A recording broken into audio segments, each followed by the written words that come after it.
সারা ত্রিপুরাব্যাপী একটা বিশাল ভূমিকম্প হয়েছে। সেই ভূমিকম্পের ফলে সারা ত্রিপুরার সাথে আমাদের ধর্মনগরেও দুইটা জায়গাতে ভূকম্পন খুব জোরালো হয়েছে। এবং একটা হচ্ছে আইওসি রাজবাড়ি, ওইখানে যে ঘটনাটা হয়েছে সেটা হচ্ছে যে ভূমিকম্পনের ফলে পাইপ লিক হয়েছিল এবং সেখান থেকে ফায়ার ইনসিডেন্ট হয়েছিল। ফায়ার ইনসিডেন্ট হয়ে ওইখানে 10 জন মানুষ ভিকটিমস হয়েছে। তার মধ্যে একজন তো ডেথ, আর 3 জন হইল মেজর, আর বাকি 6 জন হইল মাইনর।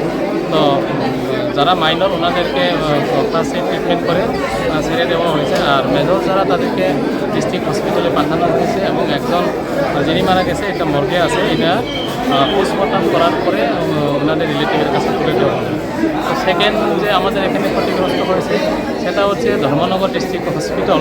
এখানে ভূকম্পনের ফলেই এখানেও যে বিল্ডিং ক্ষতিগ্রস্ত হয়েছে, ভেঙে পড়েছে। এখানে মূলত 2টো রুমে খুব ক্ষতিগ্রস্ত হয়েছে, তার মধ্যে মানুষ ইনজিউর্ড হয়েছে।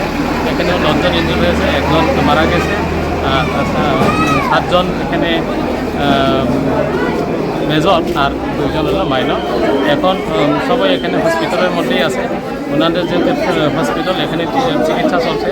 আমি খবর নিয়েছিলাম যে এখানে যতজন হসপিটালে অ্যাডমিট হয়েছে ওনাদের চিকিৎসা এখানে কমপ্লিট হবে, এখান থেকে রেফারের কোনো প্রয়োজন নাই। ডক্টররা খুব সুন্দরভাবে ট্রিটমেন্ট করছে। এবং এখানে এই ভূমিকম্পনের ফলে যে ক্ষতিগ্রস্ত হয়েছে, বিধ্বস্ত হয়েছে, সেখানে ধর্মনগরের সব ডিপার্টমেন্টের সহযোগিতা করেছে, সাহায্য করেছে। ফলে মানুষ কম সময়ের মধ্যেই আমরা মানুষগুলিকে, ভিক্টিমগুলিকে উদ্ধার করতে পেরেছি। এবং ওনারা যা যা চিকিৎসা পাওয়ার কথা, যা যা সুবিধা